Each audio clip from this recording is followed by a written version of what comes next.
শীতলপুর নামের এক ছোট গ্রামে রহিম তার স্ত্রী হালিমা এবং বৃদ্ধ পিতার সঙ্গে বসবাস করত। রহিমের বাবা ছিলেন একজন পরিশ্রমী মানুষ, যিনি তরুণ বয়সে পয়সা জমিয়ে কিছু সম্পদ করেছিলেন, কিন্তু বয়স বাড়ায় এখন আর কাজ করতে পারেন না। হালিমা প্রতিদিনই তাকে কটু কথা শোনাত।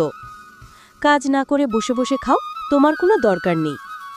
রহিমের বাবার মন ভেঙে যেত। তিনি দোয়া করতেন, হে আল্লাহ, আমাকে নিজের কাছে নিয়ে যাও। একদিন রহিম তার স্ত্রী হালিমার প্ররোচনায় এসে নিজ পিতাকে বাড়ি থেকে বের করে দেয়। দুঃখে পিতা বাড়ি ছাড়ে এবং পথে এক সাধুর সঙ্গে দেখা হয়। সাধু তাকে একটি উপায় দেন, যেটা রহস্যময়। তিনি আবার বাড়ি ফিরে বলেন, তোমার দাদাজি এক গুপ্তধন রেখে গেছেন, যতদিন আমি বাঁচব সেই ধনের মূল্য বাড়বে। হালিমা রহিমের আচমকা বদলে যায়। তারা রহিমের বাবাকে আর বাড়ি ছাড়তে দেয় না এবং রহিম কাজে বের হয়। ধীরে ধীরে রহিমের প্রচুর টাকা উপার্জন করতে থাকে। কিছুদিন পর তার পিতার মৃত্যু হয়।